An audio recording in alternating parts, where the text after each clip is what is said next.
in. Come on in. Pull up the chair next to the fire. It looks like you've had a long journey. I'm your host, Jocelyn, and joining me, as always, is my co-host, Ryan. Hello, Ryan.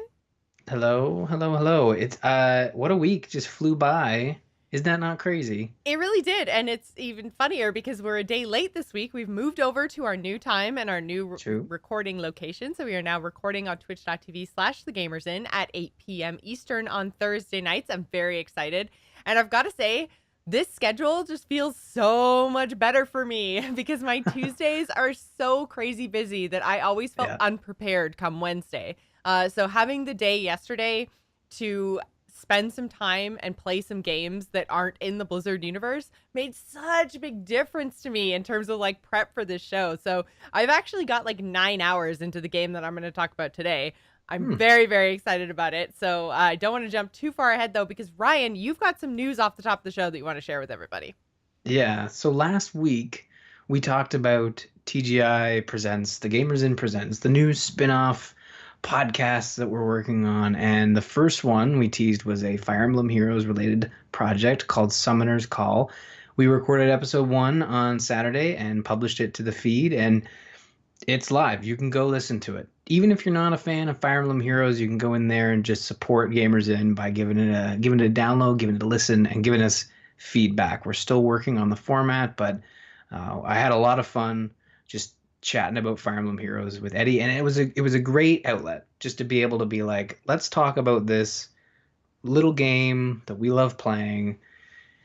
And it was really good. So go check out Summoner's Call. I would really appreciate that for sure. Great.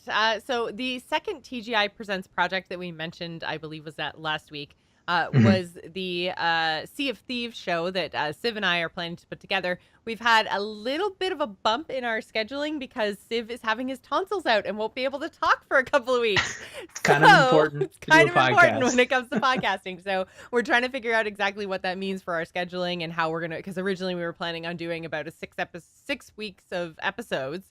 And then we're just like, well, we're going to have this big break in the middle of it because Civ can't talk. So I don't know if I'm going to do a solo show or if we're just going to start after his throat issues are finished. But one way or another, we're still planning on doing it, but it's not happening right this second because of health issues. So it's still planned to be the next TGI Presents project. But yeah, you guys should all go check out Summoner's Call and give Ryan some feedback there on his Fire Emblem Heroes That would project. be awesome. Now, the real question that everybody has in their mind, and obviously, good luck with the surgery, Civ, but how is he going to yell at you when you shoot him in PUBG? That's the real question. I intend to take full advantage of that. Okay. The fact that he can't yell at me. True. Maybe you'll just write in all caps, and that'll make you feel bad. But honestly, it's he's just gonna rage quit. That's all that's gonna happen. Just Alt F4. Yeah. I'm out. I can't tell you that I'm out, but I'm out. Yep.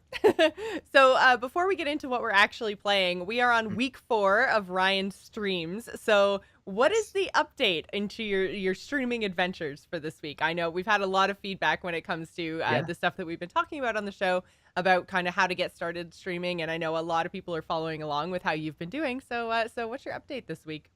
So I feel like we should have some music or something, like some epic adventures in streaming. If anyone wants to put that together and just clip out that little bit, just create a bumper, that'd be great. But we have had some feedback, and most of it, all of it, has been positive in that people are enjoying listening to how to get going. We've had a lot of questions in the Discord, and I thought it would be good to repeat some of those questions and go over answers, because I know you and I and the community kind of latched onto those questions and gave some answers. So one of them in the Discord was, hardware, like recording hardware for your microphone. Starting out fresh, where do you start? And I use the same mic that I've used since we started Gamers In, the Yeti, just the Blue Yeti.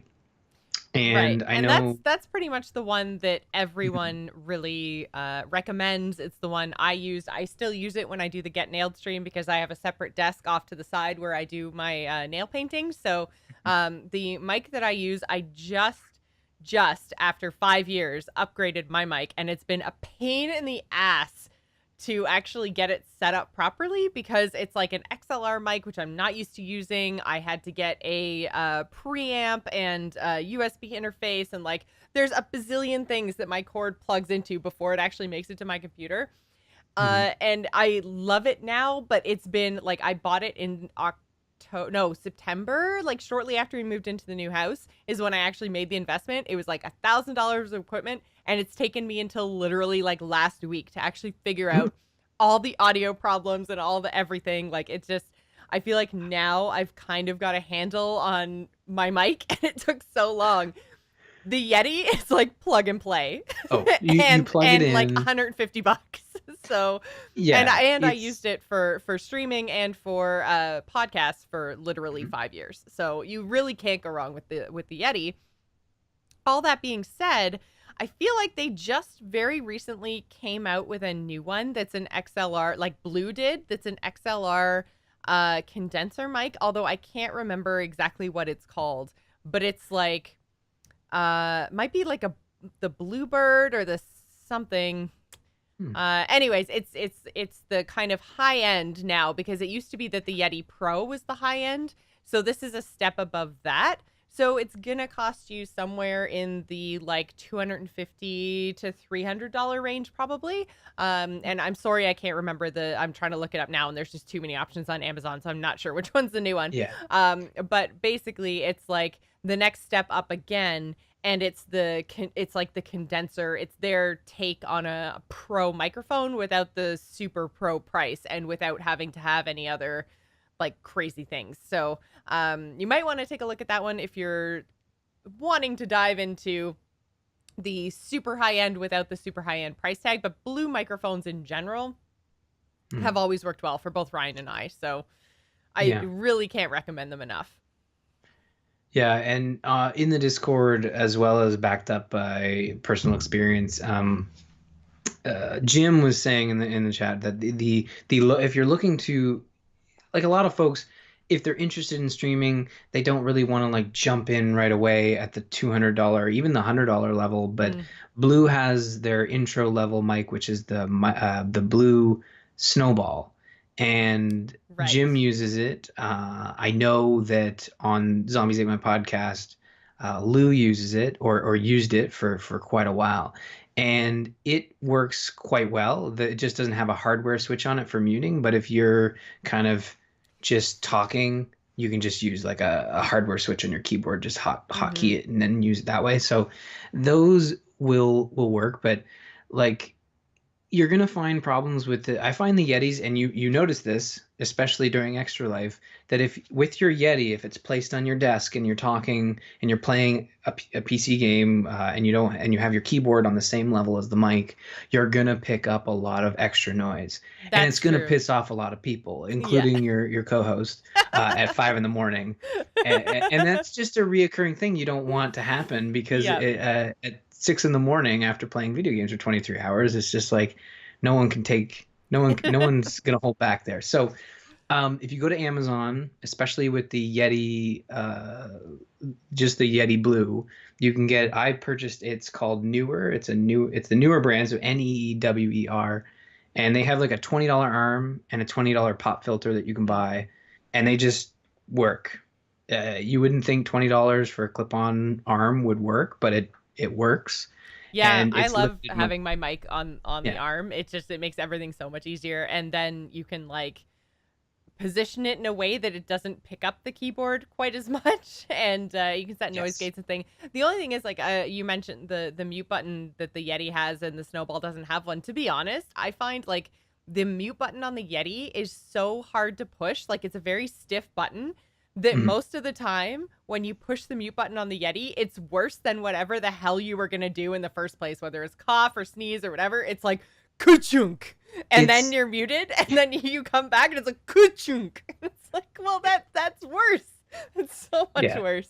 It's very evident when you mute, and I remember whenever my keyboard would make sounds and I just passively aggressively mute at 6 a.m. You guys like, oh, Ryan muted his mic. Yeah. Like, did, because I'm feeling very self-conscious right now. So if you're going to be streaming, like we talked about last week, about trying to present the best possible product possible. And I think that goes along with it, is that if you're going to have a microphone on the desk, you could even try playing with a controller, so you're far enough away. And normally when I Yeah. stream, I'm with a controller just to kind of like keep it Minimize away. that, But yeah. um, And the other thing that, is too, there are a lot of, and Ping Pong Pete in the chat room is saying that right now, there's lots of gaming headsets that actually have decent quality mics. So you don't necessarily have to go and get a standalone mic. And then if you have a gaming mic, as long as you don't put it right in front of your face and breathe into it all the time, but if you kind of point it away and then it'll still pick up your voice, usually that's enough to get rid of some of the keyboard sound.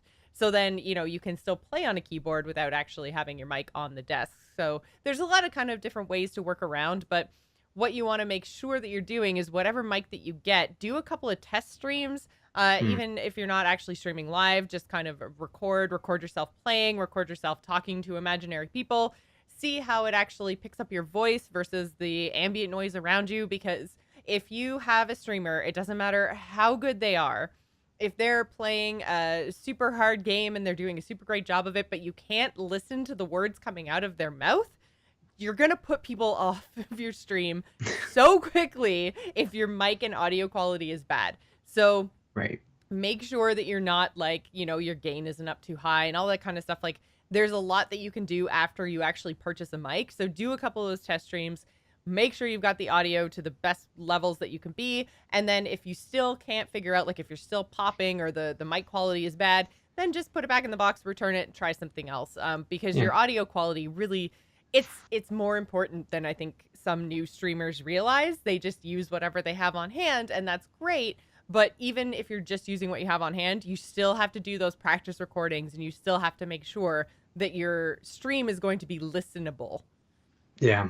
No, that's important. So I think from a microphone standpoint, like that's sort of a good starting point and a good sort of broad strokes for where you want to go. And depending on your budget, like I think having a decent microphone fills these days so many uses that you could probably spend $100 on a decent microphone and not be too worried about whether you're going to get use out of it. Like if you're an avid PC gamer, having a microphone is going to be important, especially with voice chat and Discord and all that fun stuff. So yeah, voice chat is becoming so much more of a requirement when it comes to online gaming, just because there's so many multiplayer titles now that require team coordination, that if you're not on voice chat, and even like Heroes of the Storm is bringing voice chat into their game as well. Like almost everyone, if they don't already have it, they're going to be incorporating it.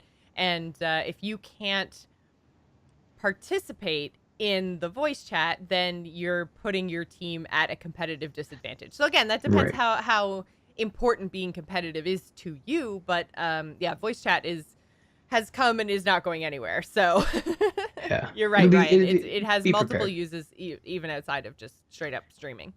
Yeah, and I mean, while we're at it, we might as well just go to webcams as well. It's not something I had in here. We didn't get that question, but it kind of goes hand in hand with your microphone. It's like, okay, I got a microphone. Now, what about a webcam? Because last week we talked about, trying to at least be on equal terms with most professional streamers of having a microphone and a webcam. Presenting your viewers with a professional product, regardless of what stage of your streaming life you're in. Yes. Yeah, so the go-to, I think, from what I've heard, is the C920. Like that's sort of the good, and it's always on sale on Amazon. It is, and I can't even remember. I have two of them. I have one for the nail stream, and I have one that you're watching me on right now. There you go. And yeah, the C920 is kind of like the streamers / podcaster standard, I guess is the best way to call it. It's a really good camera for the money. It does up to 1080p video, which is great. I never use it at that high of a resolution because my video is always small compared to my 1080 resolution of my actual gameplay. But still, it does very, very high resolution. It does a good job. I've had it for years and it works fine. The only thing that I would say is that because streaming is becoming so mainstream, I guess, among gamers, like there's so many of us trying to do streaming, that there are a lot of companies that are kind of like jumping on the bandwagon. So although the 920 right now, I think it's the Logitech C920. Right now, I think it's kind of the standard. I also think that there's a lot of people poised to kind of change things up a little bit and challenge Logitech. So I would keep an eye on specifically Razer. They have a camera that literally sold out within the first 20 minutes of it even being available. And it has a built-in, like, so right now, when I'm streaming, I have a green screen behind me, and I have one, two, three, four lights that are currently lighting me and my green screen on top of the actual light in the room. And so this camera from Razer actually has a built-in circle halo. I can't remember exactly what they're called, but basically a built-in light. So it's made to like work with the camera, work with the focal length and everything else, and provide essentially like perfect face lighting for you on your stream. So like they're taking it to that next level and saying like, if you want to look professional for the least amount of money, then here's another option. So you don't have to buy, like I had to buy the stands for the lights, I had to buy the studio lights themselves, I had to buy my camera. Like more and more companies are taking advantage of this streamer market and creating really cool tools. Elgato is the other kind of streaming accessory kind of people. I use they make my super awesome Stream Deck, which I'm not using right this second because I'm streaming Gamers In. I don't need to be switching scenes, but I use that for when I'm normally doing my video game streams. And it just is like programmable buttons that let me switch scenes and mute my mic and put messages in chat and tweet and all that kind of stuff. They also make a green screen that has lights, again, built in. So it's literally portable, and it goes into the, like, it rolls up in like old school, like window shades. Do you remember when you used to have to like pull down and then it would like spiral up onto a thing? You remember those window shades? I remember. They were like, it's like when you go to get your photo taken in grade 8. It's like, do you want the space background or the library background? Right. It's like, space. I can go to the library any day. Exactly. I went to space, Mom. Anyways, yeah, I remember. It's exactly that. So it has its own stand. It's completely portable. It kind of like whooshes all back down into, and has a little handle on the outside. And it has built-in lighting. So you just plug it into the wall, stick it up wherever you want it, and bam, green screen. So again, you don't have to worry about all of this old school lights everywhere like I have to, because it's all built in. So Elgato also makes the capture card that I use. We have both an internal one that's in my system as well as an external one that we use with the consoles. So there's lots and lots of companies that are making like really cool accessories for that next level of streamer. So I'm not saying you have to get all of these things all at once. You don't need a green screen. You don't need a Stream Deck, but there are plenty of streamer accessories available now for varying amounts of dollars. But they do, all of these companies, because they're competing with each other so closely, they're fairly affordable for what it is that they're offering you. So I was able to get my Stream Deck for $100 on Black Friday. So yeah, definitely within the realm of affordability. And you know what Jocelyn's describing is the sort of everything you could possibly buy to stream to cover all options. So for example, if you're looking to just start like myself, I guess, you could start with PC streaming, OBS, get a decent microphone, and like you probably have a webcam, and the webcam I use every week for Gamers In is the same age as this microphone, maybe a little bit newer, but I think it's a C270. So it's a 720p webcam. Right. And you know, you can probably tell the difference in quality right now between Jocelyn's and my camera. But when you're streaming your video game and you're that postage size stamp, like it's so, but like I said, even though I have 1080 capability on my camera, I never use it. My camera's usually set to like 640 by 480 or something, maybe. I can't remember exactly what it's set to, but basically it's set to super tiny because it's a super tiny little corner. So why would I waste computing power and pixels taking this big huge video and then compressing it down into something that's going to be this big on my screen? So yeah, I turn the resolution on my webcam way down because I just don't need it. I never even thought about doing that. Like I just shrink it in OBS. Right. So does that doesn't do that, eh?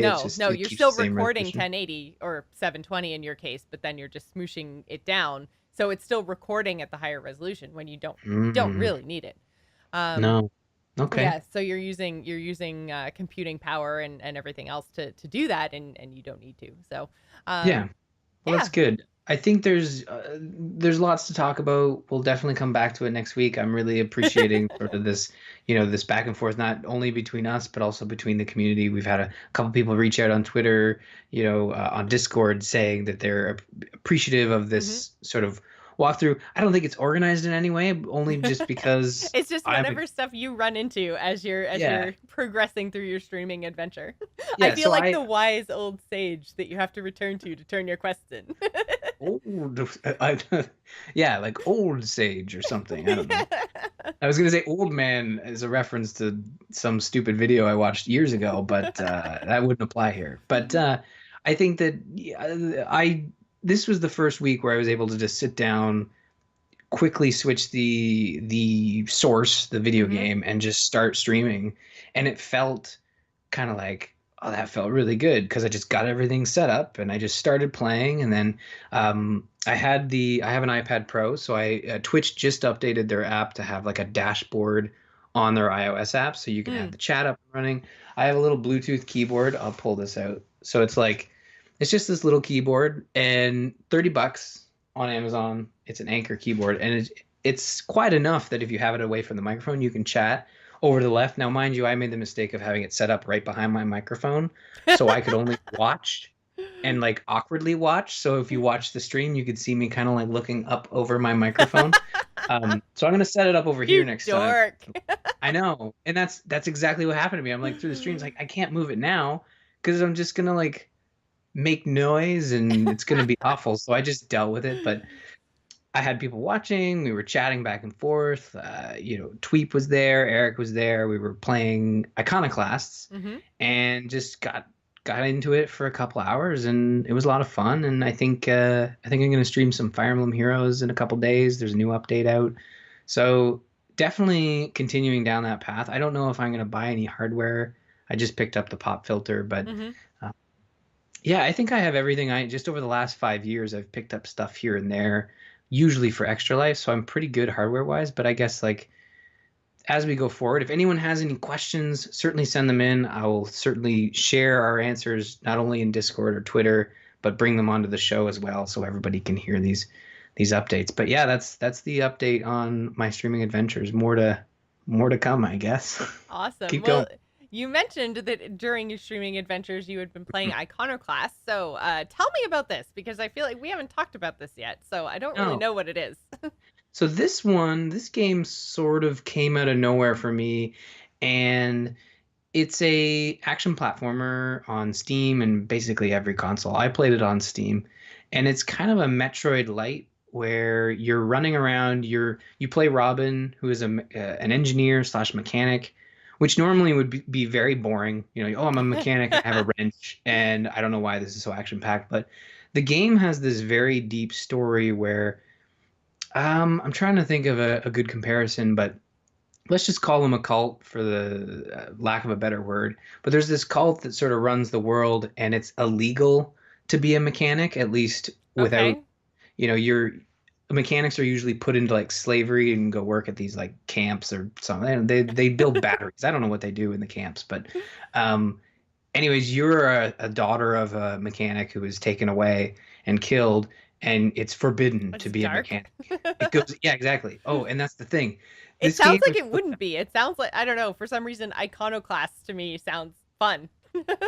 like well, I mean like bright and cheery like a Mario platformer, yeah. not like your dad was taken and murdered.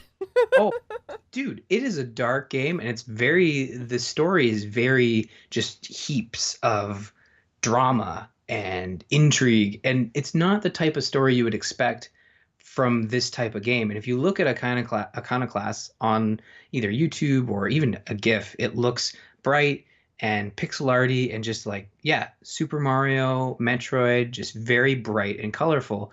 But then at the intro to the game, it's like mechanics are outlawed, but you're a mechanic, so like don't do anything stupid or they'll kill you. And you find out your father's been killed, and it goes forward from there where you're a mechanic in town and you're just trying to help people, and you get caught. So when you get caught, they basically like destroy your home Hmm. with your family inside. So your brother Oh my and god. yeah, your brother and his wife and their child are in this house, and I got far enough that I know the brother lived, but sort of they hint that maybe his wife and child were killed in this Oh my bombardment. God. No, and it's super dark. And the story is like, again, it's laid on pretty thick as you're going through. There's lots of dialogue, there's lots of story and character development and sort of world building. So I have to hand it to the developers because they've really done something that you wouldn't normally find in a game like this. It's but that being said, the gameplay is rather addicting where Hmm. the loop is basically you start off in a town, you're sort of exploring a little bit, and it progresses. The story progresses. You talk to people, and then it's like, okay, now you need to go do this thing. So that thing might be exploring through some caverns to get to the next area. So where you're shooting and you're combating monsters as you progress, and you're doing puzzles and stuff. And then you'll come to a boss, and that usually signifies like the end of the world. But traversing is like you're using your wrench to sort of grab onto things and swing around, and you're using your wrench to kind of like counter projectiles, so you can Okay. kind of like launch things Like, back at people. yeah. Okay. Yeah, I was to it's say redirect, but yeah. yeah. Well, it's redirect is probably the better way to put it. Like you're just kind of swinging this wrench, and people will throw like these grenades at you, and you can just launch them back. You have a stun gun, and where the Metroid stuff comes in is you're finding upgrades as you go. So I think the first one was like a bomb. So it says like, oh, here, you need to take this bomb back to HQ. And it's like, no, I'm going to keep it for myself because it's a bomb. You crazy? I'm going to use this for everything. But it's a cute little game and honestly really surprised me with the story and how, now I'm not going to lie, it's a little pretentious at times. It just feels like a little, like they're laying it on a little too thick. But I think as you progress through the game, you start to really get into it, Hmm. even though it's pretty thick. It's like, oh, mother, the Contra collaboration. I'm trying to think of like, I just kind of stopped paying attention after a little bit. It was good though. I really enjoyed it. I'm gonna keep going. I think I'm at like world 4. I just beat a world where I swam for the first time. So there's like underwater levels, and there was a Hmm. bunch of these cool puzzles that you had to solve to just progress, and it was really So, satisfying. how much game time are we talking in this game? Like, because this is an indie title, right? So, Uh, I'm not sure. I'd have to look that up because I'm about maybe 4 hours in, and it feels like I'm going at a steady pace. hmm. The I'm not sure what the goal of the game is. So I'm sort of just progressing. Like you're on the run. There's these agents that are chasing you, very much like the Matrix, and they're trying to capture you because you're an enemy of the state, because Hmm. you're a mechanic, and you run into these pirates, and these pirates are really cool because they're also enemies of the state. But it turns out they're not actually pirates. They're just another tribe of people who see the world differently. It's kind of like an apocalypse type era where there's Okay.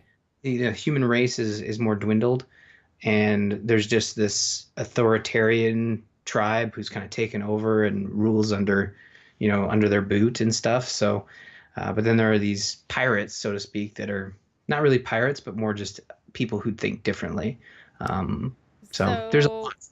according to howlongtobeat.com, Iconoclasts, which I'm looking at this screenshots and it looks like super bright and fun. It's cute and cuddly. Yeah. Yeah.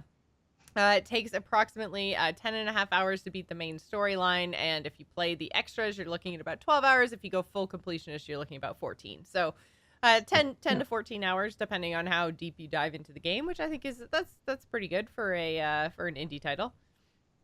Yeah, so 10 hours seems about right. So I'd say I'm about halfway through, if it came right down to it. But the bosses are really satisfying, and there's really cool characters. So you'll run into characters, and they'll sort of join your party, and you'll be able to interact with them in different ways. But the characters are really cool. The characters, their dialogue kind of reminds me a bit of Stardew Valley, the way they Mm. would talk.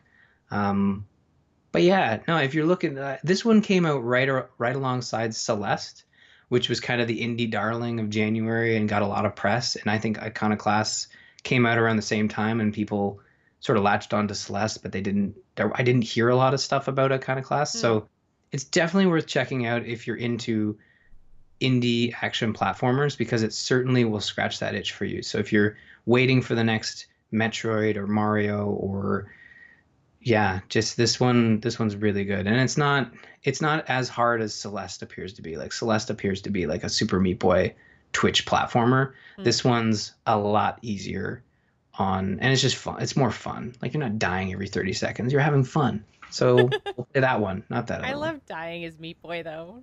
So it's even when Now, you die, it was satisfying, and then you replay and you get to see all your meat deaths. Oh, so good. well, I don't like, I haven't played Celeste. I feel like I kind of thrown it under the bus there without having played it, but I'm not a big fan of the die a billion times to get through Mm. the level once. And I know Celeste isn't like exploding meat bags. You play a human being who dies like, I think Mega Man. She just goes Floating meat bags. Yeah. yeah. So I don't know. Check out Iconoclasts, and I think it's a more relaxed, sort of dialogue heavy style game. And if you get into the story, I think it would go a long way for folks. Yeah. Very cool. So, did you want to talk about Life is Strange now, or did we want to talk Subnautica first? What Let's do you feel? Subnautica. I need a All right. break. I want to hear about Subnautica because honestly, I've been really looking forward to this one, and saw it playing a lot on Twitch, and I'm interested, but I need to be convinced. So All right. yeah. So, I picked up Subnautica because it was in early access forever. And so it finally came out of early access and was officially released, I think it's about 2 weeks ago now, because I had originally intended to cover it last week, and then I just ran out of time because I was laddering in Hearthstone. So I didn't have enough time to actually cover Subnautica. But this week, like I mentioned with our change in schedule, it actually worked out really well. I was planning on streaming from 3 till 6 yesterday and kind of dipping my toes in and seeing how I liked it, because I knew literally nothing about the game. All I Hmm. had seen were other gamers that I follow on Twitter saying that it was really beautiful, that the scenery was amazing, and it was a really cool, really fun game that they were losing a ton of time in. So I was like, okay, you know what? I'm going to give it a try. It's out of early access. We'll see how it goes. Like, I thought finding 3 hours worth of stuff to do in this game was going to be super difficult for me, because I'm not a fan of like sandboxy Minecrafty kind of games. We've been through this a billion times. Like, I need a little Yeah. bit of direction. And I Same here. find Subnautica is the kind of perfect mix between giving me room to explore and do things, because the crafting system is extraordinarily satisfying, because you're not only crafting things for you as the diver and the crash survivor, you're also trying to construct this like underwater habitat for Hmm. you to live in. So you're kind of like, you're creating your environment, and for some reason it gave me like it kind of felt like the Sims-ish kind of an experience when I was building my habitat, because I don't know why. It just like I had missed that like building my house feeling, I guess. I don't Right. know. But anyways, it was really fun and satisfying once I got to the point of building my habitat. But like I said, I was planning on streaming about 3 hours of it yesterday, and I ended up streaming for 9 hours. So I actually did two Whoa. sessions because I was having such a great time.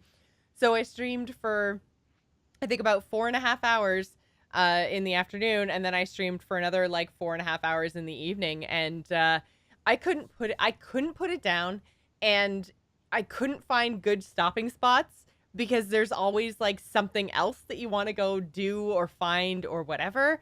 And it was a really cool experience for me, because we've talked about a couple of games that we played on the show before, including Sea Hmm. of Thieves and Depth, that tend to have those jump scare shark moments.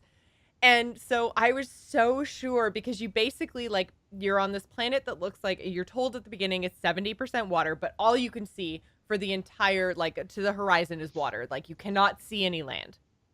So there's your giant crash spaceship, and then there's you with your little like escape pod, and the only that this the ship is like burning, and it's not like an actual refuge or anything like that you can try to swim to, and even if you do, it's way far away. So you're basically just like swimming in this open ocean.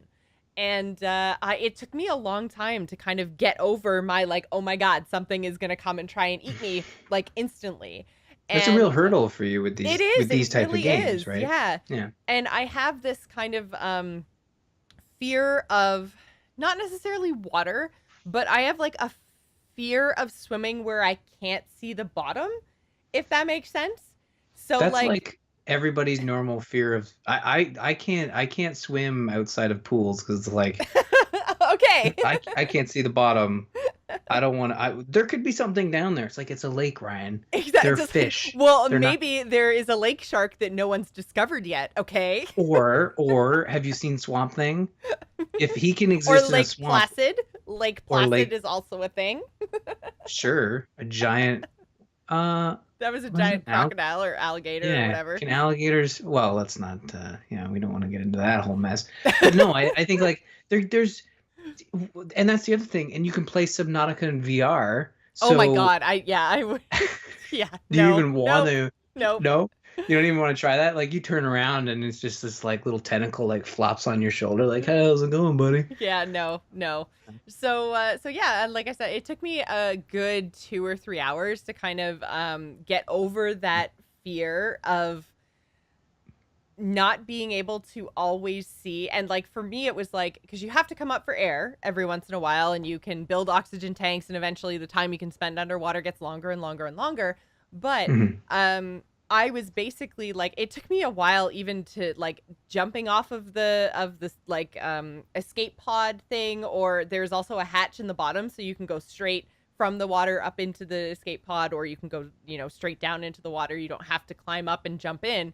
But I like couldn't wrap my head around not being able to see and just like plunging myself into the water, even though, and I mean this might be a little bit of a spoiler, but it might help some people like me. The Okay. space around your escape pod is very much like starting zone. Like there was nothing within a like probably 50 to 100-meter radius of my escape pod that was going to try to eat me. It was all little pretty like tropical fish. Hmm. And nothing was trying to eat me. It was very, very pretty. It was very, very nice. So that's kind of like your starting zone, your safe level, like while you learn the ropes, like nothing's trying to kill you. And so it also kind of lulled me into a false sense of security. And I was like, oh my God, sharks are going to eat me. Sharks are going to eat me. Sharks are going to eat me. And then no sharks tried to eat me for like 3 hours. And then finally I ventured into a place where there definitely was something that was trying to eat me and was huge. And it was terrifying because Did I it wasn't eat you? expecting it. It almost did. It bit me once. I didn't even see it because I didn't see it coming. I had actually gone over to investigate the big wreck of the spaceship because I'm like, there's got to be stuff to salvage from this giant metal thing, right? Because that's Right. the big point of the game is you're trying to kind of scan everything on this alien planet. You're trying to learn as much as you can, find out what's a resource, what's not, collect all these different like metals and minerals and things to create the Hmm. supplies that you need to survive. And so I was like, there's got to be stuff on the big ship, right? So I heard this like groaning noise almost. And I was like, oh, that's got to be like the ship's on fire. It's like falling down, right? It's the sound that like creaking, falling down metal makes, right? Nope. I literally didn't even see the thing that bit me. All I saw was its tail, which was bigger than I was. And it took my health from like 100% to 10% with one bite. And I just like, I didn't even look back. I just like beelined it back to my safe zone. You just flippered the I hell did, out of I there. did, I did. I went through this like Right. tiny little like cavern thing, so it was too small for him to go into, and then like beelined it back. I never even looked back. I don't know what it was.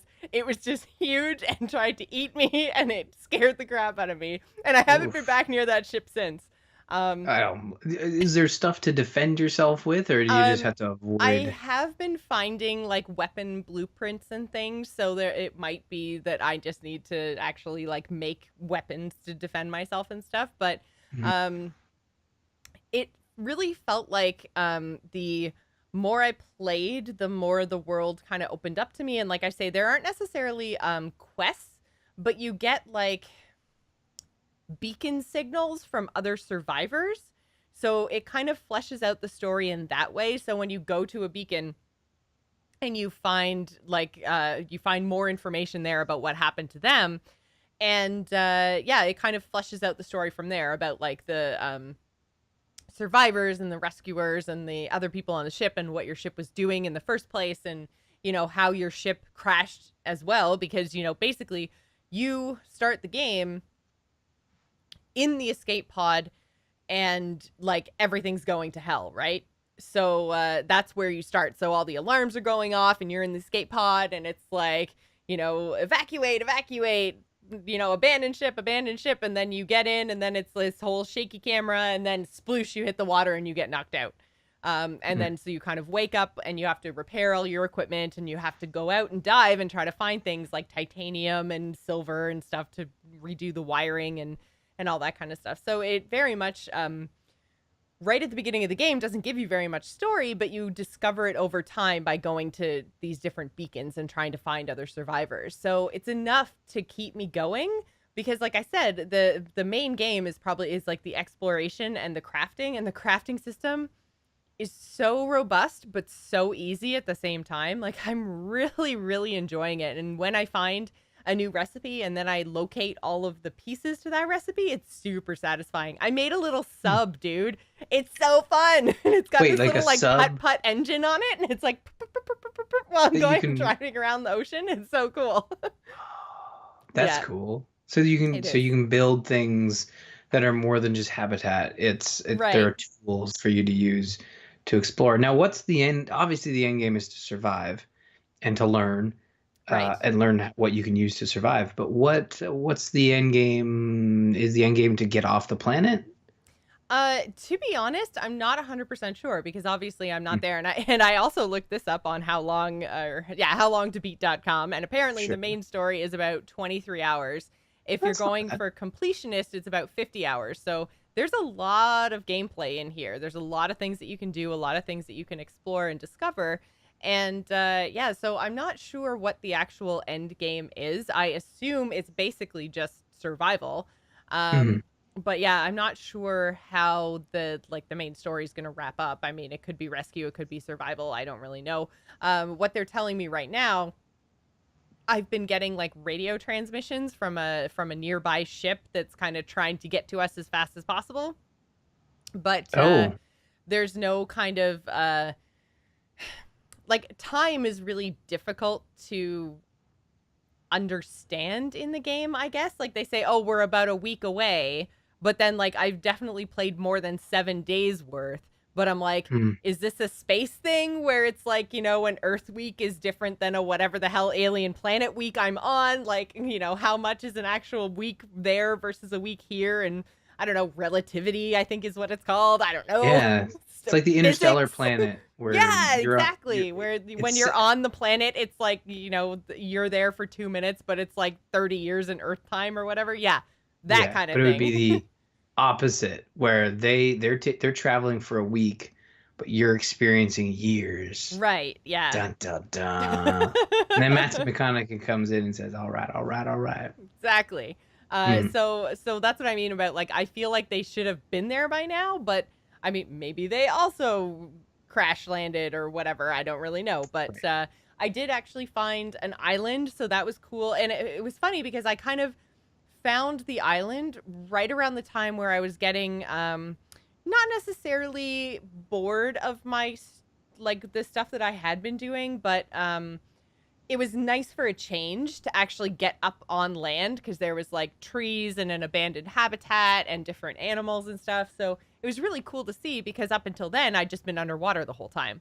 And it was at the point where I was like, okay, I need to start to do something different now because this is getting a little bit repetitive. But I had also been a giant scaredy cat and didn't actually want to go down to, there was one beacon message from it was like 1.5 kilometers away from me, which is really far to go when you're just swimming. And because this was before I had my sub. So I was just like swimming, and it was shortly after my thing with the giant trying to eat me shark. So I was a little bit hesitant to go in crazy deep water. It was 300 meters down and 1.5 kilometers away. And so finally I was like, okay, I'm going to go and I'm going to try this because I'm at the point where I don't know what else to do now. It's getting a little bit repetitive just staying around here. I don't have any new blueprints. I think I found all I could find in my starting area. So I have to go to this beacon. And that's when I ended up finding the island. So it was at a good point where like it then pushed the story along. It gave me more things to do. So yeah, I feel like it's paced well, and but it did take me a good like I don't know, maybe probably about 3 or 4 hours to really get past like just the fear and kind of claustrophobic feeling, like when you don't have land, like, and you're also afraid of Mm, deep water. Like it's a hard game to wrap your head around, but it's very much worth it. It took me like probably, and even still I wasn't doing, even if after I had a flashlight I wasn't doing it, but going out at night, because everything, it gets like pitch black. right. So like then you're just like exploring around with a little flashlight in the dark underwater, and I was just like, yeah, for the longest time I was just sitting there and talking to the stream chat room, and I'm like, I'm sorry, we have to wait for, crazy dark scary time to be over, and then we'll go explore again. But yeah, even like I said, I was trying to kind of like keep myself close to the ground, and then so I was going deeper and deeper while still being next to the ground, because then I'm like, nothing can swim up from underneath me if I'm touching the sand. But then it's like you have to go like straight up to get more oxygen, so then you've got all that big expanse of water below you again. And yeah, so there are some things that were a little bit hard for me to kind of get past when it came to this little bit of fear. And I had a couple people in the chat room saying too that they've played, 2 or 3 times as long as I have, and they've never Mhm. gone deeper than that one beacon that I went to, because it gets really like crushing. Like it does a great job of like simulating what it would look like and feel like to be like, even in the middle of the sunniest day ever, the light doesn't penetrate down there. So it's like No. always crazy dark scary time when you're a few hundred meters below the water, and it gets really dark, it gets really murky. And yeah, so they did a really good job. I don't know if I could play it in VR, to be honest. I I could probably like I don't know if it requires the touch controllers. I don't have any touch controllers, but I do have access to a headset. So I mm, wonder if it's worth. I it's haven't done a lot of definitely gaming. beautiful. Like the Yeah. character design is really cool. There's like the color schemes and everything that they've used is awesome as well. And the environments, just everything, like the sky, and they've done like the multiple moons and stuff, and there's stars everywhere. And then, during the daytime, the water looks, I mean, it's no Sea of Thieves water, but the No. I water mean. still looks good. Yeah, like the game itself is absolutely freaking gorgeous. Mhm. It's just that, yeah, like it does get yeah, it gets a little bit overwhelming at times, and I didn't have the whole immersive VR experience. I feel like No. if I had the immersive VR experience, I don't think I would have made it nearly as far as I did. But I had a great time. It took me like 9 hours to find a good stopping spot where I didn't have any other beacons. There was, I didn't really know where to go. Like I finally got to a point where I was like, okay, 9 hours in, we can chill. But the other thing is too, Ryan, if you are gonna pick up this game, and I didn't realize it until I died, but it doesn't auto save. So you have to be like, when you think that you might be doing something that could potentially be dangerous, just save your game. Pro tip. So you just have to save your game. So when you Yeah. die, it just kicks you back to the It last time kicks you you back saved. to your, yeah, so it'll take you back to your escape Mhm. pod or back to your habitat, depending on, but the thing is, when you die, and this is the other thing too, I didn't know for the longest time what happened when you died, and it basically just fades to black and then loads you back into your escape pod. So it's not Mhm. as potentially traumatic as it could have been, I guess. But yeah, you do lose your basically any items that you've picked up since you were Mhm. last at your habitat. So if you are going on like a long exploration, like resource gathering trip, then you be careful and watch your oxygen. Okay. Oh, there's so many times I almost died just because I ran out of oxygen. Oh, that sounds terrible. Yeah. Like that sounds worse than just, rogue giant fish Yep. running out of oxygen in the middle of nowhere, deep in the ocean. Yeah. Oh, gosh. Okay. Well, no, it's something I've been keeping an eye on. It's a game that looks like a lot of fun. So it's out of early access on Steam. Yep. I believe it's still early access on the Xbox One, which means you can download and play for up to 2 hours for free on the Mm. Xbox One. And I was reading online that the Xbox One early preview, and this was a couple weeks ago, is essentially the same version as the Steam release version. It's just in early access still because they're still polishing bugs and stuff, Okay. and making it sort of at the same polish level as Steam, but I think it's feature complete in terms of the released. So yeah, I think I might check it out. You should give it a shot. I think you'll be Yeah. surprised if you have like access to 2 hours of it. I think you'll be surprised how quickly that 2 hours goes by. And it's, I think, probably going to leave you wanting more. That being said, my first few hours of the game was me trying to get over my water fear. So the if you get past that quicker than I did, and if you explore further than I did faster, then it might be a little bit different of an experience for you. But I felt like even when I wasn't kind of straying very far from my escape pod, I was still having a really good time. There's Right. still lots to find and lots to explore and lots to see within like the air quotes safer starting zone. I want to try it, and I will. I think I will try it maybe for next week to see how it goes, because it's one of those games that has come out of early access and has kept the buzz about it. Because I know Yeah. I've seen it before. I've seen it's been around for quite a while I in feel early like it's been a access. couple years that it's been in Yeah. early access, and I never gave it much thought previously just because, like I said, I'm not into Minecraft type games, I'm not into crafting type games, and I'm not really into free exploration type games. So this didn't seem like it was going to be right up my alley, but then I literally couldn't put it down. And I think it's just because of the beacons and the like little story that there is enough to give me something to work towards. So for instance, like I mentioned, that really far away, really deep beacon that I needed to go and find, um, knowing that I had to do that gave me things in my crafting menu to aim for, like the mask that helps me breathe better at deeper depths, and the larger O2 tank and stuff like that. So then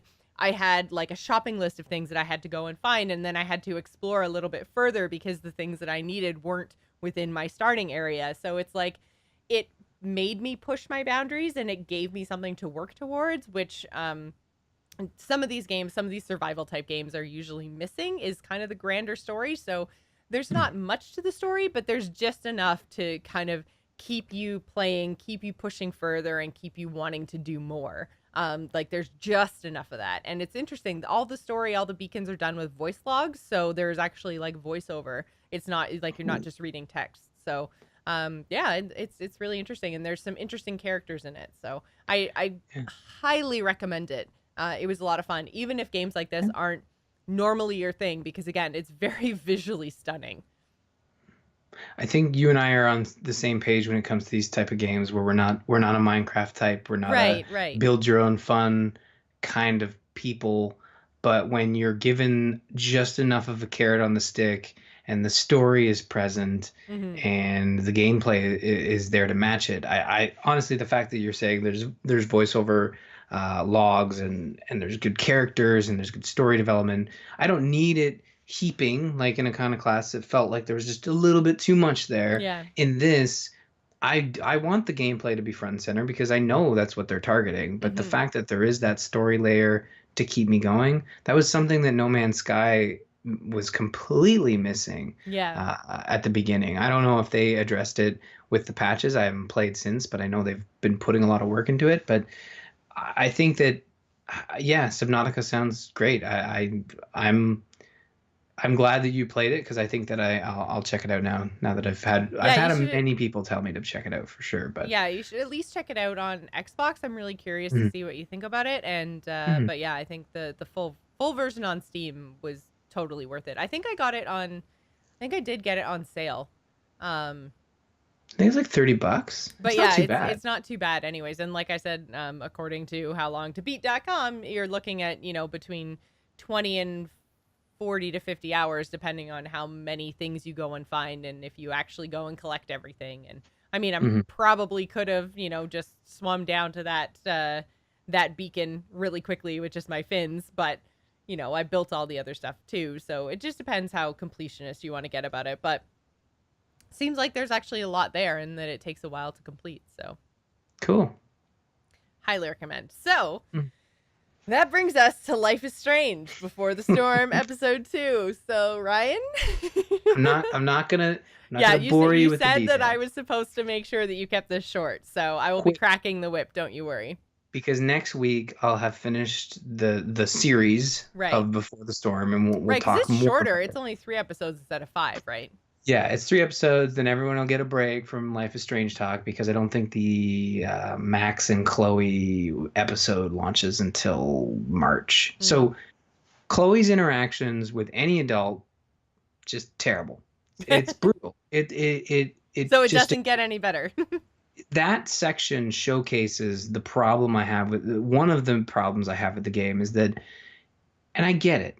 I get it. You're a teenager. Teenagers don't interact with adults very well. I understand. Moving That on. doesn't make it a good subject for a video game. No, and that got me thinking, is this one of those YA type things, like young adult type things that maybe it's just not aimed at us? Hmm. But then I say that, and I don't want to like. I know a lot of people like these games, and sometimes YA can be a bit of a derogatory term, like towards Twilight. I don't know, I stuff was like just young thinking games. Twilight too. Isn't that what YA is? Or is Harry Potter YA as well? Well, Like, technically, yeah. okay, so there's different. Anyways, It so doesn't have to be a bad word, but yeah, when you said like used as a derogatory term, I was like, yeah, like Twilight fans. yeah, but then yeah. Yeah. So anyways, it's it's just it's the worst part of the game is anytime she interact. But luckily, they only sandwich they only kind of start each episode with that, which is so stupid that you Hmm. start your episodes with With the some of the worst worst. parts. Yeah, and it's totally avoidable. Like at the beginning of this, so we're gonna do spoilers just so everybody knows. So if you're avoiding Before the Storm, you can tune out for the next 5 minutes. But yeah, so we're gonna do spoilers. So at the beginning, you get caught and you're being expelled, and you go out in the parking lot, and your step douche is there, and your mom, and they like go hardcore on you, and they're like, "Okay, you need to empty your pockets," and it's like, "Oh, this is so dumb. Blah, I'm gonna empty my pockets. See, I'm a liar." And that's how it sounds like to me. My kids are I gonna love love me. Ryan's 16-year-old girl impression. So good. Yeah, but like in her head, she's just kind of like, I'll just do it because I don't have anything. There was no weed in my locker, so it's fine. And it's just the way she talks to these characters, and she completely just like because her mom is hurting as well because it's the reason your father's dead, and that's why Right. you're such uh, a Dick. bad apple or dick.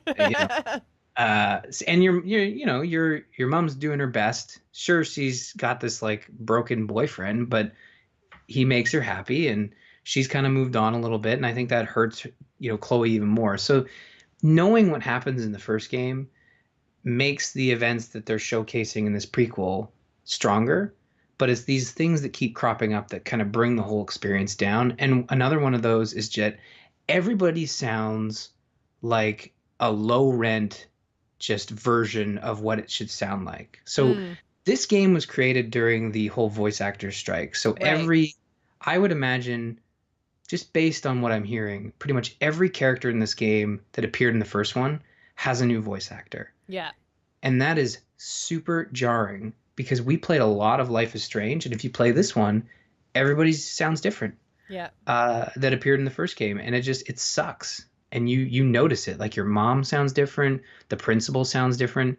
And you experience those characters enough in the first one for it to be just downright wrong in this for them to sound so different. And especially Chloe having a different voice Mm, actress, I thought maybe I could get past it, but it's broken. It yeah. just doesn't feel right. But And the Rachel's the fact, exception, right? Because she wasn't in the yes, first game. So, and Rachel's excellent. Her voice actress is superb and kind of just rises above everybody. And luckily, that's a character that you're interacting with the most, and the character you want to care about the most because mm, she's the one that has the gruesome fate right. in the first one. So we're still leading up towards that moment. I don't know if they're gonna touch on the moment of her disappearance, but what they are touching on kind of because in the first game, we don't know a whole lot about Rachel, only that she had some sort of relationship with Chloe. Hmm. And in this game, it establishes that, yes, you had a romantic relationship with her, and that was sort of developing as you became very close friends. But you find out more about why Rachel was sort of acting out and sort of lashing out at her parents. Actually, again, spoilers, at the end of this episode, the end of the first episode, they light a park on fire and it causes a forest fire, which I think kind of dictates why there was that storm. Because when you have a major fire, uh, a major fire like that, it can certainly whip up some stuff in the air that can Mm. cause problems. So I thought that was a neat touch, even if they weren't aiming for it. I think you could make that logical leap. Yeah, technically they're science-ish. Yeah, a little bit. It was I less mean, of a I love that we're talking about how they're kind of science-y in a original game that involved time travel with powers, but whatever. yeah. We don't try to explain that away, but let's make sure the But storm. at least let's make sure the storm makes sense. So, anyways, at the end of this, like in the first game, you discover your father's macking on some other woman in a park, and that sets Rachel off. And then at the end of this episode, you get invited in for dinner, and you have the opportunity to um, either calm Rachel down or sort of confront her father about it. Mm. And if you calm Rachel down, Rachel will confront him for you. And I thought that was really well done. And at the end of the episode, you find out, well, that woman isn't my drug dealer. She's not my mistress. She's your mother. Dun, dun, dun. And I was like, oh, shit. So that was interesting. So the game has a decent story. It's just kind of brought down by the problems that you discussed Mm. months ago. Just the YA nature of this 15-year-old fighting against the man and fighting against her parents, but there's story there that just it explores Rachel's character that we never got in the original. This is less about Chloe and more about Rachel because we know where it's all headed, and it just makes it even more tragic and It's terrible, kind of right? too So bad that they didn't just choose to make you play as Rachel and keep Chloe the kind of secondary character that we didn't necessarily get to hear the inner monologue of, and we didn't have to deal with, because like she's so hard to listen to, and when you're playing as her, like you can't get away from her, right? So it's unfortunate that the Rachel story, which could be the really heartfelt, sad, mhm. interesting story, the one that we know literally nothing about, because we do know Chloe from from I guess the first game. It's too bad that they made the decision to go with Chloe, because I really couldn't care less about a character. Like, I really couldn't. She was Yeah. awful in both No, games. So yeah. it totally turned me off of any kind of interesting story that they wanted to tell with Rachel's character. So it's kind of like, it makes me sad that Rachel's character is actually good and interesting, and the voice acting is excellent, and you want to know more about her story, when it's wrapped in this ugly, awful Chloe package. Like, Mhm. I feel like I just want to go read the Wikipedia page and find out what happens, and then just be like, oh, Yeah, okay, cool, just so I know more about Rachel. But do it. I mean, yeah, I think that even then, like, you, the whole Life is Strange, I'm kind of over that yeah. Well, it was, franchise. It was interesting at first, but it lost exactly. its interest very quickly Yeah. for me. I'm still enjoying it. I want to see where these characters go, but I have a feeling that episode 3 could wrap it all up in a nice bow, or could just be like, oh, well, that was stupid and pointless. Like if they don't launch into at least some of the events in Life is Strange, then it makes the whole like the fact that the voice actors aren't the same. I know it sounds like it's a sticking point, but the fact that they aren't the same tells me that this prequel was rushed. They Yeah, should not have they should done have just this. waited until the strike was Yeah. over. Yeah. I Um. feel like it really brings it down. Mhm. But Rachel is fantastic, so I'm hoping that in episode 3, slowly you're getting her more front and center. And Chloe, yes, she's not the greatest character, but her with Rachel makes her a better character because Mm, she's more tolerable at that point. yeah. I kind of So hope that they end this, like, end episode 3 at, like, when Chloe realizes that Rachel's disappeared, because by the time we meet them in Life is Strange, the original, she's been looking for Rachel for months and people have given up, right?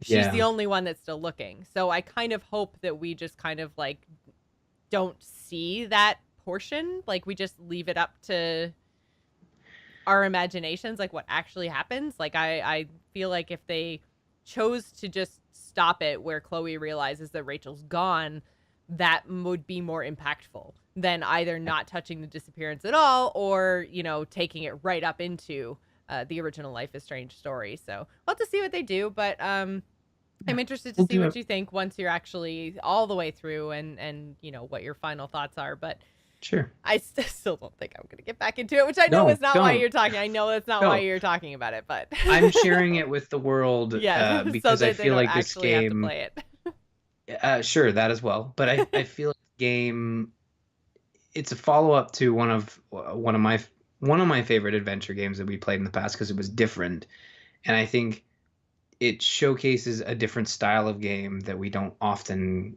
get to discuss on the show. Mm-hmm. How often do we get to discuss a game that focuses on like teenage life? And they nail that. You know, they nail that aspect of it. They go a little too far with certain things, and I think that rubs, you know, 30-year-old Ryan the wrong way. Like, I don't want this person to be all like angsty towards parents that are just trying to help you out. Like, you're the deadbeat doing drugs and not going to class. Like, it's not their fault.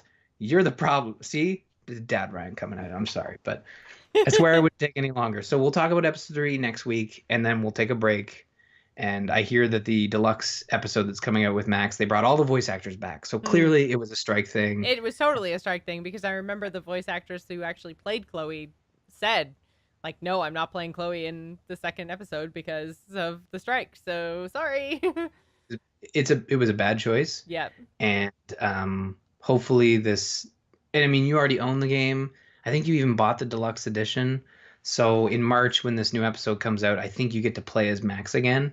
So maybe it won't be so bad. So is it going to be like an after the original, or is it before? Like, where does it fall in the Life is Strange timeline? So my guess is, because they haven't come out, if they have come out and said it, I haven't seen it, but my guess would be right before Max leaves for Seattle. So it might be even Happy Chloe. So, you know, game of the year, maybe? Let's not go that far. Okay, sorry. But yeah, I am looking forward to seeing what you think about it after it's all said and done.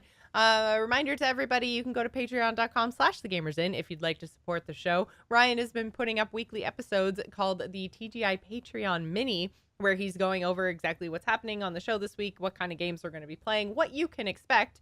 And these are going to become more and more relevant as we add more shows to the TGI Presents lineup. So make sure you guys are, again, going to patreon.com/thegamersin every Sunday night if you are a patron, every Monday if you are not, to get a preview of what we will be covering this week. And you guys can play along if you'd like.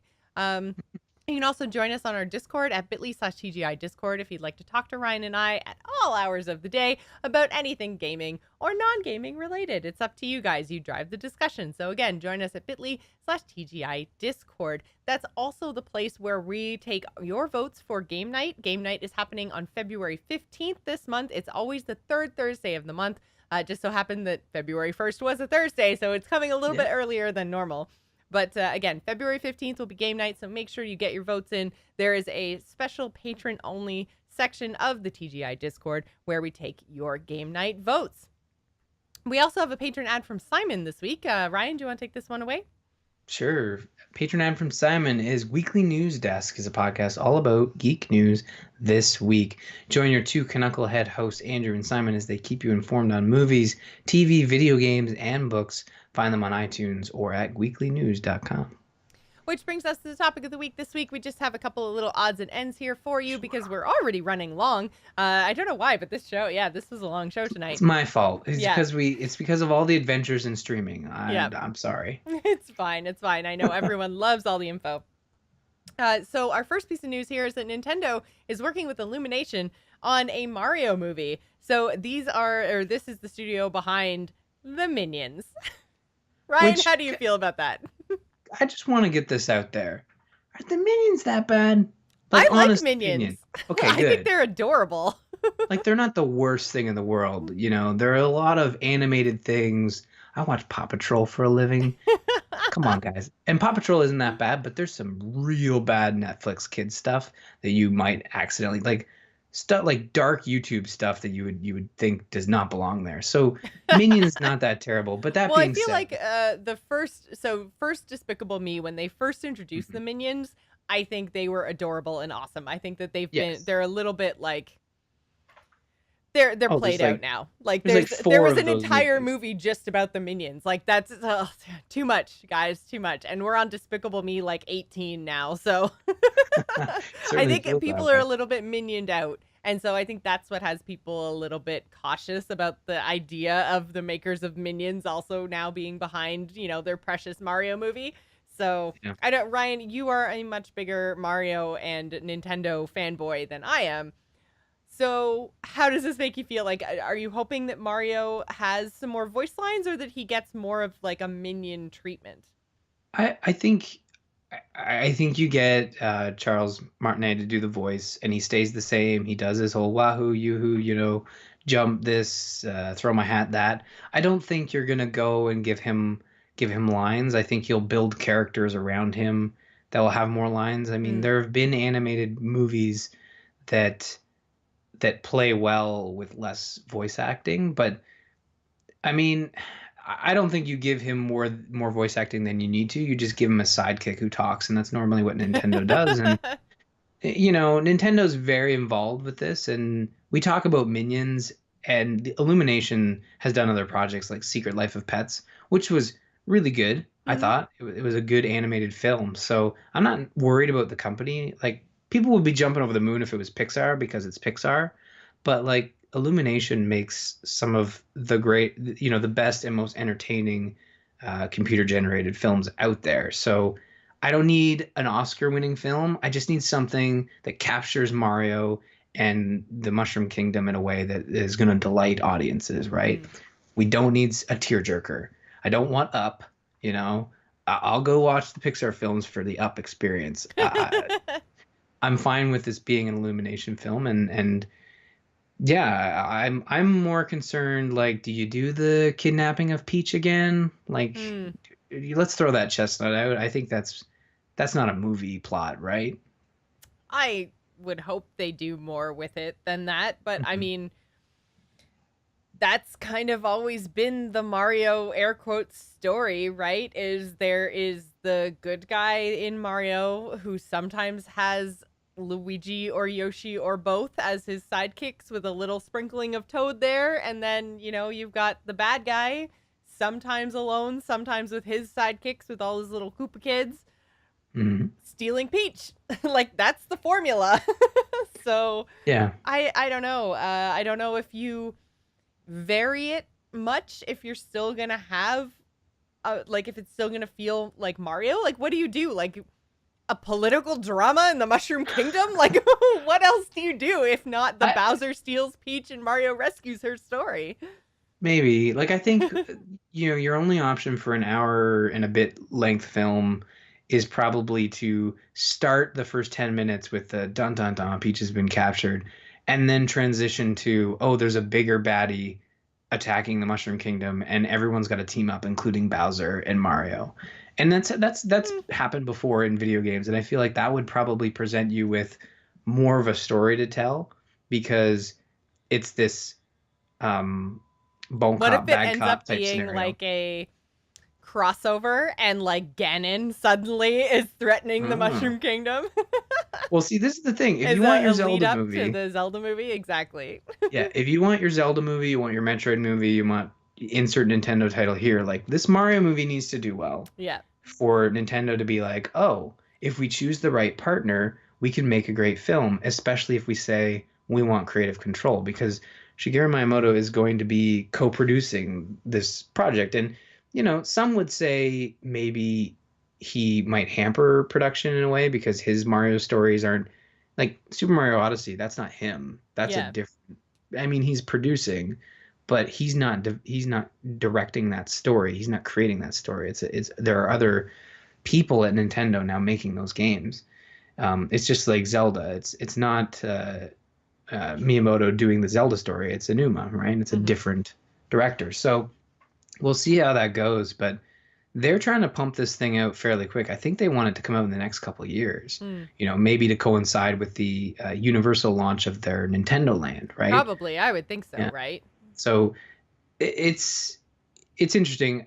This has been rumored for a while now, so there's talk that this is a little farther along than just announcing the deal.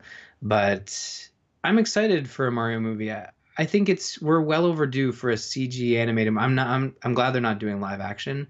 Save the live action stuff for Zelda, for Yes. Metroid, where it's Man needed. after my own heart. Live action Well, Zelda. I wanted some. There was that fan made live action Zelda trailer from I don't even know how many years ago, but I long just time. yeah, it was like probably 4 or 5 years ago at least, and that might have just been when I heard of it, but it could have been around before then. I don't know, but that trailer, oh my god, I want it more than I want any other movie of anything ever.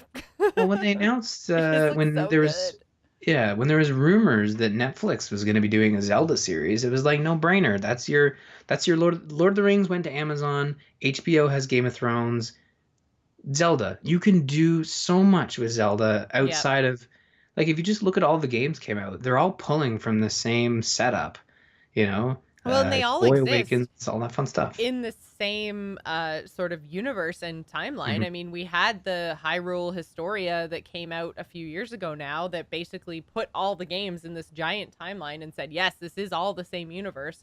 We're dealing with like a reincarnation of the hero type situation. So I Mhm. feel like they could do, even if you wanted to get into making a Netflix series, like have each season of the Netflix series cover a different portion of the timeline and have like Yeah. an Ocarina game or an Ocarina season and a Majora's Mask season and a Wind Waker season and there's so much they could do with Zelda. I want to write this. So that's the thing. You got to buy like 6 tickets and Yeah. 2 Blu-rays for the Mario movie, and then And just hope then, against all hopes. Like that was the thing. Like with the Warcraft film, if you mm. wanted another one of those, you had to go see it. Oh, You I had did. I to. went and saw it multiple times. I Yep. bought it. I definitely did my part when it came to the Yeah. Warcraft movie. Unfortunately, it does not look good for that No, one. I feel like if we were going to get another Warcraft movie, we would have already had it announced, which sucks because some of their best stories are like Arthas stories, and that's like still another like we have like a Thrall movie before we could have another like before we get to the point in time where we're going to have an Arthas movie. So, Yeah. damn it. Come on, I Blizz, think get on it. I think we get another Warcraft film I hope from so. Duncan Jones in I the hope next so. 5 years. I I hope think so. we do.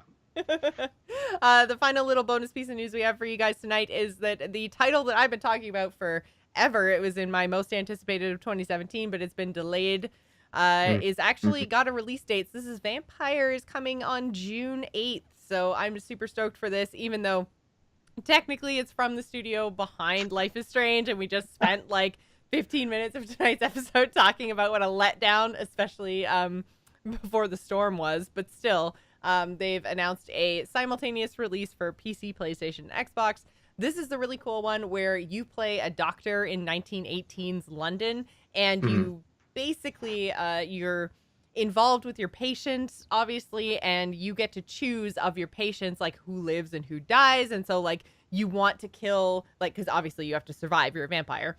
So like you want to kill the sickly ones, but then if you eat the sickly ones, then you don't actually like there's a balance there between, who what you're willing to give up versus, like you actually living and everything else. So that it sounds like it's a really cool potential mechanic. It's been in development for a very long time. So I still have very high hopes for this. It looks like it's going to be really cool. Yeah, no, I'm looking forward to it. June 8th is a little later. I mean, like when you say spring 2018, I know spring is a season that goes from like March to end of June. But like, I don't know, when you're gonna give a generic thing, you don't go right to the end. That's not fair. Should have Well, been so like, it's kind of been compared to a lot of vampire things that I've liked in the past. So, mhm, Vampire the Masquerade was a really really old title that I played in like early 2000s. Bloodlines. Then there's like oh, what's the other one? Oh, Dishonored. Dishonored's the other one, the more recent kind of franchise that it's been compared to. So it sounds like it could have some really, really cool gameplay. And like I said, like some really cool choices that you'll be able to make is like to how powerful / evil your character of Dr. Jonathan Reed is going to be versus, how kind of understanding and compassionate he might potentially be, which sounds really weird considering you play a vampire. So I think it should be really cool and really interesting. And so we finally have a finalized release date. And again, it's a simultaneous release across PC, PlayStation, and Xbox. So I'm really looking forward to that. You guys should all go check it out as well. I think that's going to do it for us tonight. Thank you guys so much for tuning in. Our new channel. Yeah, we really, really appreciate it. Remember, if you are here, you're watching the show, give the Twitch channel a follow so you don't miss our episodes. We do plan to do them Thursday nights at 8 p.m. Eastern every single week right here. Again, that is twitch.tv/thegamersin. You can actually also visit us on the web at gamersinpodcast.com. You can follow us on Twitter. You can find me, Jocelyn, at Joss Plays. Ryan is at R. Murphy. And don't forget to follow the show at The Gamers Inn. The video versions of all our episodes will be streamed on Thursdays, again, at 8 p.m. Eastern on twitch.tv/thegamersin. And the video versions will be up on my YouTube channel. It's youtube.com/Jocelyn Moffat. I know it's really long. It's really annoying. They won't let me change it. I wish I could have Joss Plays, but they won't let me change it. Arg, it's annoying. I understand. I'll make sure to, when I upload the videos on YouTube, I'll make sure that I send you guys the links on Twitter. So again, make sure you're following both myself and the Gamers Inn accounts over on Twitter. You can email the show and let us know what you think about all the games that we talked about today at info@gamersinpodcast.com. Also, Ryan, you wanted to talk again about the TGI Presents projects. Oh, yeah, no, I think we'll just, at the end of the show, we're going to put in a little call to action for folks to check out these TGI Presents. But if you go to the Gamers Inn website, all the projects are going to be listed in some fashion that makes sense. But check out Summoner's Call, our first TGI Presents projects, with more to come very soon. All right, with that in mind, remember, guys, tune in next week. We'll see you then. Bye. Bye, everybody.